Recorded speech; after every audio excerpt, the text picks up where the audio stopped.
Julien claqua la porte de l'appartement familial avec une violence qui fit trembler les murs anciens de l'immeuble haussmannien. Son père, Bernard, se tenait là. Impassible. Un verre de cognac à la main. Comme si cette annonce n'était qu'une formalité d'affaires. Tu épouseras Alexandre dans un mois. C'est décidé, avait-il déclaré. Et Julien avait senti son monde s'effondrer. Une rage sourde l'envahissant comme une tempête inattendue. Il n'avait pas prévu cela. Alexandre. Ce jeune Oméga que son père avait recueilli il y a des années. Après la mort tragique de ses parents dans un accident de voiture.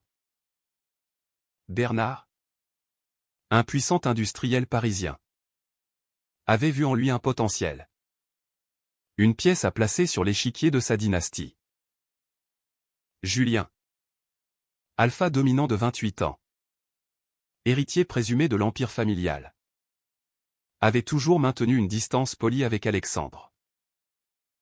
Ce dernier, à 22 ans, vivait sous leur toit comme un protégé, étudiant les arts à la Sorbonne. Avec ses cheveux blonds qui capturaient la lumière et ses yeux bleus qui trahissaient une vulnérabilité qu'il essayait de masquer. Mais un mariage? C'était absurde. Une manœuvre pour consolider des alliances sociales. Pour camoufler les rumeurs sur l'orientation de Julien. Que Bernard refusait d'accepter. Julien marcha furieusement le long de la Seine. Le vent froid de novembre fouettant son visage. Comment son père pouvait-il ignorer ses inclinations? Julien avait toujours su qu'il était attiré par les hommes. Mais dans le milieu conservateur des grandes familles françaises, cela restait un secret bien gardé. Bernard, veuf depuis 10 ans, obsédé par l'image parfaite de la lignée, avait élevé Alexandre comme un fils adoptif. Mais avec une intention cachée, le modeler pour qu'il devienne l'épouse idéale. Un Oméga docile qui assurerait la continuité sans scandale. C'est pour ton bien. Et pour l'entreprise, avait argumenté Bernard. Les actionnaires murmurent. Les médias guettent. Alexandre est parfait, discret. Cultivé. Et il t'admire depuis toujours. De retour chez lui, Julien trouva Alexandre assis dans le salon. Un livre ouvert sur les genoux. Mais ses mains tremblaient légèrement. Julien. Je ne voulais pas que ça se passe comme ça, murmura-t-il d'une voix douce. Presque apologétique. Julien le fusilla du regard. Tu étais au courant? Depuis quand? Alexandre baissa les yeux. Ton père m'en a parlé il y a quelques mois. Il dit que c'est la meilleure solution pour nous tous. Julien sentit une bouffée de colère. La meilleure solution? Pour qui? Pour lui?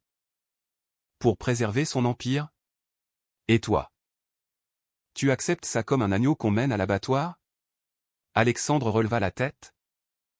Ses yeux brillants d'une émotion contenue. Je n'ai pas le choix. Julien. Il m'a sauvé la vie. Il m'a tout donné. Et toi? Tu es tout ce que j'ai toujours admiré. Julien s'éloigna. Le cœur serré. Il ne voulait pas de cette pitié. De cette admiration forcée. Il passa la nuit à ruminer. Se rappelant les moments fugaces où il avait surpris Alexandre le regarder avec une intensité qui le mettait mal à l'aise. Était-ce de l'amour? Ou simplement la gratitude d'un Oméga envers son protecteur? Dans la société française, où les dynamiques alpha-oméga étaient encore régies par des traditions archaïques malgré les avancées légales sur les droits LGBT. Un tel mariage arrangerait tout, une façade hétéronormative masquant une union gay. Mais sous le joug familial. Julien décida alors, il resterait froid. Distant. Pour protéger son cœur et punir cette machination. Les jours suivants furent un tourbillon de préparatifs. Bernard organisa une réception discrète à leur résidence de Neuilly-sur-Seine. Invitant des amis influents. Des avocats. Pour sceller l'accord. Julien. Vêtu d'un costume impeccable. Observait Alexandre de loin. Le jeune Oméga semblait nerveux. Ajustant sans cesse sa cravate. Souriant poliment aux invités. Félicitations. Julien lança un oncle distant. Alexandre est un bijou. Ton père a bien choisi. Julien serra les dents, répondant par un hochement de tête. Plus tard. Seul avec Alexandre dans le jardin. Il lâcha, ne t'attends pas à de l'affection de ma part. Ce mariage est une transaction. Rien de plus. Alexandre pâlit. Mais hocha la tête. Je comprends. Je ferai de mon mieux pour ne pas te déranger. Pourtant. Au fil des semaines. Des fissures apparurent dans l'armure de Julien. Alexandre, avec sa douceur innée, s'occupait de la maison avec une efficacité discrète, préparant des repas simples, organisant les papiers administratifs pour le mariage civil à la mairie du 16e arrondissement. Julien rentrait tard du bureau, évitant les dîners communs. Mais un soir, épuisé par une réunion tendue, il trouva Alexandre endormi sur le canapé. Un dossier sur les genoux. Touché malgré lui. Il le couvrit d'une couverture. Alexandre s'éveilla légèrement. Murmurant « Merci. » Julien. Ce simple mot perça un peu la glace. La veille du mariage. Bernard convoqua Julien dans son bureau. Ne ruine pas tout avec ton entêtement. Alexandre mérite mieux que ton indifférence. Julien explosa, c'est toi qui nous forces à ça. Tu sais que je suis gay. Et au lieu de l'accepter, tu me imposes un oméga pour sauver les apparences? Bernard soupira. La société n'est pas prête. Les affaires en dépendent. Et Alexandre t'aime. Même si tu refuses de le voir. Julien quitta la pièce. Le doute s'insinuant. Était-ce vrai? Alexandre l'aimait-il vraiment? Ou était-ce une illusion créée par des années de dépendance? Le jour du mariage arriva comme un verdict. À la mairie. Sous les regards curieux des témoins. Julien prononça ses vœux d'une voix monocorde. Alexandre. Les yeux humides. Murmura les siens avec une sincérité qui ébranla Julien. Plus tard. Lors de la petite réception. Un cousin ivre lança une blague déplacée sur les omégas, insinuant leur soumission. Alexandre rougit, baissant la tête. Julien. Pour la première fois. Intervint, tais-toi. Où sort? Le silence s'installa. Et Alexandre leva les yeux vers lui. Reconnaissant. Mais Julien reprit vite son masque de froideur. Installé dans un appartement à Saint-Germain-des-Prés. Offert par Bernard. Ils vivaient comme des colocataires. Julien travaillait tard. Alexandre poursuivait ses études. Pourtant, des moments intimes surgissaient, un regard partagé lors d'un film. Une main effleurée en passant le sel. Julien luttait contre l'attraction naissante. Se rappelant les mots de son père, c'est pour le bien de tous. Mais était-ce vraiment le cas? Un soir, après une dispute avec Bernard au téléphone sur des affaires familiales, Julien rentra frustré. Alexandre tenta de l'apaiser avec un thé. Laisse-moi tranquille, grogna Julien. Alexandre insista doucement, je suis là pour toi. Maintenant. Julien explosa, tu n'es là que parce que mon père t'a imposé. Arrête de jouer les époux parfaits. Alexandre recula. Blessé. Mais ne répondit pas. Julien regretta immédiatement. Mais l'orgueil l'empêcha de s'excuser. Le lendemain. Alexandre disparut pour la journée. Julien. Inquiet malgré lui. Le chercha. Il le trouva sur un banc du jardin du Luxembourg, contemplant les feuilles automnales. « Je ne veux pas être un fardeau, dit Alexandre d'une voix tremblante. Julien s'assit à côté de lui. Ce n'est pas toi. C'est cette situation. Pour la première fois. Ils parlèrent vraiment de l'enfance d'Alexandre. Orphelin recueilli par Bernard. De la gratitude mêlée à la peur de l'abandon. Julien confia ses propres luttes avec son identité. Les pressions sociales qui l'étouffaient. « Je ne veux pas te blesser, avoua-t-il. Alexandre sourit faiblement. Alors ? Essayons de nous connaître. Au moins. Les semaines suivantes apportèrent une fragile trêve. Julien, toujours sur ses gardes, commença à partager des repas avec Alexandre.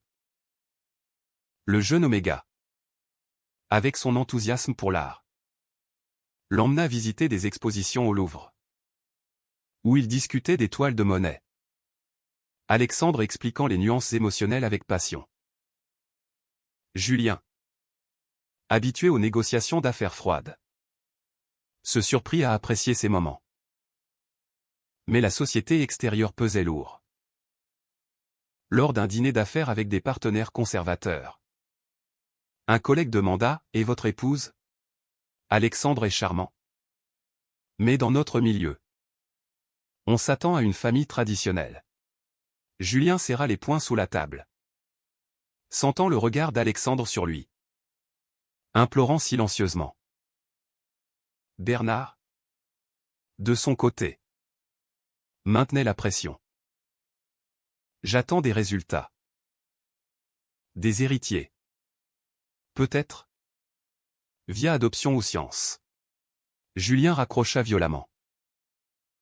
Comment expliquer à son père que forcer une intimité n'engendrait que du ressentiment? Alexandre, percevant la tension, proposa une promenade nocturne le long des Champs-Élysées. Sous les lumières scintillantes. Il confia « Je sais que ce n'est pas ce que tu voulais. Mais je t'ai toujours vu comme un modèle. » Julien. Fort. Déterminé. Julien s'arrêta. Le cœur battant. Et si c'était plus que de l'admiration? Alexandre rougit. Peut-être. Mais je ne veux pas te forcer. Cette révélation ébranla Julien. Il rentra chez eux, l'esprit en tumulte. Était-il possible qu'une affection réelle naisse de cette contrainte? Mais les doutes persistaient. Un ami d'enfance? Lucas? Gay assumé et militant pour les droits LGBT. L'appela « J'ai entendu pour ton mariage. » C'est une farce. Non. Ton père t'a piégé avec cet Oméga qu'il a élevé comme un animal de compagnie. Julien défendit Alexandre, ce n'est pas comme ça. Lucas rit amèrement. Réveille-toi. Julien. C'est de l'exploitation.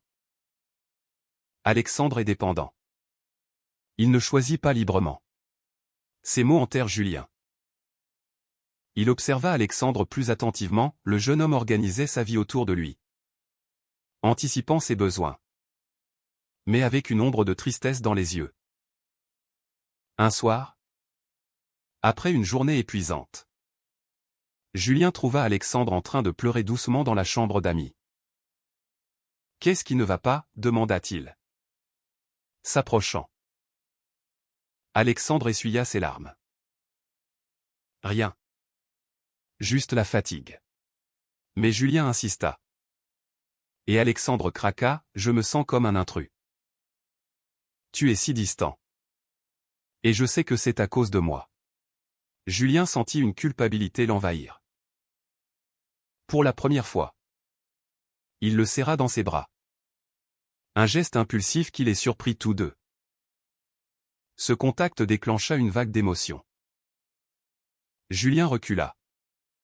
Confus. « Je ne sais pas ce que je ressens. » Alexandre hocha la tête. « Prends ton temps. Mais la nuit suivante, Julien ne put dormir, repensant à la chaleur du corps d'Alexandre contre le sien. Était-ce de la pitié? Ou quelque chose de plus profond? Le lendemain, lors d'une réunion familiale, Bernard annonça triomphalement, le mariage est un succès. Les rumeurs se sont tues. Julien bouillonna intérieurement. Alexandre, à ses côtés, posa une main sur son genou sous la table. Un geste de soutien qui le toucha. Pourtant, les conflits s'intensifiaient. Un scandale éclata quand un tabloïd publia un article insinuant que le mariage était une couverture pour l'homosexualité de Julien.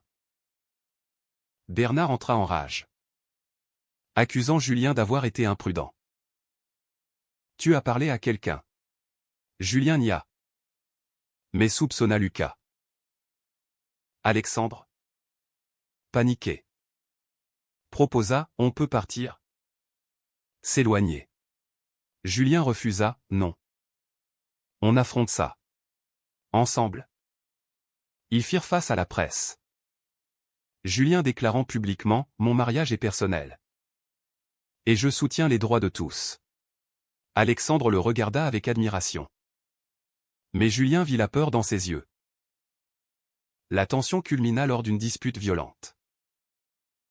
Julien, frustré par les ingérences de Bernard, accusa Alexandre, « Tout ça, c'est à cause de toi et de ta dépendance envers lui. » Alexandre, les larmes aux yeux, répliqua, « Je t'aime. » Julien, mais si tu me vois comme un poids, alors divorce. Il claqua la porte, laissant Julien seul avec son regret. Pour la première fois, Julien réalisa la profondeur de ses sentiments. Il courut après Alexandre, le trouvant sous la pluie près de la tour Eiffel. « Ne pars pas, supplia-t-il. » Alexandre se tourna. Trempé, vulnérable. « Pourquoi? Tu m'as toujours repoussé. » Julien avoua, « Parce que j'ai peur. Peur de ce que ça implique. De trahir mon père. La société. » Ils rentrèrent. Trempés mais plus proches. Julien commença à ouvrir son cœur, partageant des souvenirs d'enfance. Ses luttes avec son identité. Alexandre confia ses propres doutes, élevés par Bernard. Il avait appris à réprimer ses désirs pour plaire. « Je t'ai aimé en secret pendant des années, » admit-il. Julien l'embrassa alors. Un baiser hésitant mais sincère, marquant un tournant. Mais Bernard n'accepta pas ce changement. Apprenant leur rapprochement réel, il confronta Julien, c'était censé être une façade. Pas une vraie relation gay qui ruine tout. Julien défia son père, c'est ma vie. Pas ton empire. Bernard menaça de déshériter Julien. De renvoyer Alexandre. Choisis, l'héritage ou lui. Julien hésita. Le poids des traditions familiales l'écrasant. Le ultimatum de Bernard plana comme une épée de Damoclès. Julien passa des nuits blanches, pesant le pour et le contre.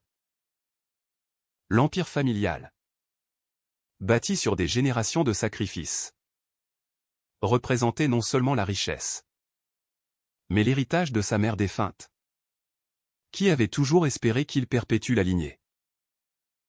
Alexandre, sentant la tourmente, resta distant, craignant d'influencer la décision. « Fais ce qui est juste pour toi, » dit-il un matin. Sa voix brisée trahissant sa peur de l'abandon. Julien consulta un avocat, explorant les options légales. En France, les mariages arrangés n'avaient pas force de loi. Mais les contrats familiaux compliquaient tout. Lucas, l'ami militant, l'encouragea, brise les chaînes. La société évolue. Même si les vieux comme ton père résistent. Julien organisa une rencontre secrète avec Alexandre dans un café du Marais. Quartier symbole de la communauté LGBT. Je ne veux pas te perdre, confia-t-il. Alexandre pleura, mais je ne veux pas te ruiner. Leur étreinte fut interrompue par un appel de Bernard, viens immédiatement. Où tout est fini. À la résidence familiale. Bernard avait réuni le conseil d'administration. Julien choisit l'homosexualité flagrante au détriment de nos valeurs, tonna-t-il. Julien. Entrant en trombe. Répliqua, mes valeurs incluent l'amour honnête. Pas les mensonges. Alexandre. Arrivé en soutien. Se tint à ses côtés. Bernard explosa, toi. Que j'ai élevé comme un fils. Tu me trahis ainsi? Alexandre. Tremblant. Répondit, vous m'avez donné une vie. Mais pas la liberté de choisir. La salle fut stupéfaite. Un actionnaire intervint, les temps changent. Bernard. Les scandales passent. Mais la famille unie gagne. Julien quitta la réunion. Emmenant Alexandre. Ils se réfugièrent dans un hôtel discret à Montmartre. Loin des regards. Là. Ils parlèrent des heures, des pressions sociétales sur les omégas. Souvent vus comme inférieurs. Des luttes des alpha gays dans un monde hétéronormatif. Julien avoua, j'ai essayé de rester froid pour me protéger. Mais tes larmes m'ont brisé. Alexandre sourit à travers ses larmes, et maintenant? Julien promit, on affronte ensemble. Mais la trahison vint d'un côté inattendu. Lucas, jaloux peut-être de cette union, contacta la presse, révélant des détails intimes. Les titres hurlaient, héritier forcé dans un mariage gay, scandale chez les élites. Bernard, furieux, coupa les fonds de Julien. Alexandre, culpabilisé, proposa de partir, c'est ma faute. Je suis l'oméga élevé pour ça. Julien refusa, non. C'est notre combat. Ils affrontèrent la tempête médiatique. Lors d'une interview télévisée. Julien déclara, mon mariage n'est pas une farce. C'est une réalité que j'accepte maintenant. Alexandre ajouta, l'amour ne se force pas. Mais il peut naître des cendres. La société réagit divisée, soutien des associations LGBT. Critique des conservateurs. Bernard. Isolé. Appela Julien, tu as gagné. Mais à quel prix? Julien répondit, le prix de la liberté. Pourtant. Les dommages étaient profonds. Alexandre. Harcelé en ligne. Sombra dans la dépression. Julien le soutint. Organisant des thérapies. Des escapades à la campagne normande. Là. Au milieu des falaises d'Étretat. Alexandre confia, j'ai toujours eu peur d'être abandonné. Julien jura, jamais plus. Leur lien se renforça. Mais Julien luttait avec sa propre culpabilité, avait-il été trop froid au début? Causant des blessures irréparables? Un soir, lors d'une confrontation finale avec Bernard, Julien posa les cartes, accepte-nous. Où perd ton fils? Bernard vieillit soudain. Murmura, j'ai eu tort. J'ai voulu protéger. Mais j'ai étouffé. Les larmes coulèrent. Une réconciliation fragile naquit. Alexandre, témoin, pleura de soulagement. Avec le temps, Julien et Alexandre reconstruisirent leur vie. Julien quitta l'entreprise familiale pour lancer sa propre start-up. Axée sur l'inclusion LGBT dans le monde des affaires. Alexandre termina ses études. Exposant ses œuvres dans des galeries parisiennes. Des tableaux reflétant leur lutte, des alphas et omégas entrelacés dans des tourbillons de couleurs vives. Bernard, retraité, visita occasionnellement. apprenant à accepter leur amour. J'ai élevé Alexandre pour qu'il soit fort. Pas soumis, admit-il un jour. Mais les cicatrices persistaient. Julien se rappelait souvent les larmes d'Alexandre, causées par sa froideur initiale. « Ai-je le droit de t'aimer après t'avoir blessé ?» demanda-t-il un soir. Sous les étoiles du pont des Arts. Alexandre répondit, « L'amour guérit. » Julien. Nous avons tous deux payé le prix. Leur relation, née de la contrainte, devint un symbole de résilience, inspirant d'autres dans la communauté. Pourtant, les débats sociétaux rageaient. Était-ce moral de forcer un mariage pour des raisons familiales? Les associations dénonçaient les pressions sur les omégas, tandis que les traditionalistes défendaient les dynasties. Julien et Alexandre participèrent à des conférences, partageant leur histoire pour sensibiliser. Un an plus tard, lors d'un anniversaire discret, Julien surprit Alexandre avec un voyage en Provence. Là, au milieu des lavandes, ils renouvelèrent leurs vœux.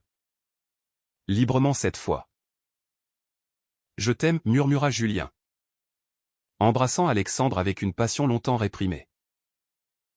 Alexandre répondit, « Et je t'ai toujours aimé. » Même dans le froid. La vie continua. Avec ses hauts et bas. Julien apprit à exprimer ses émotions.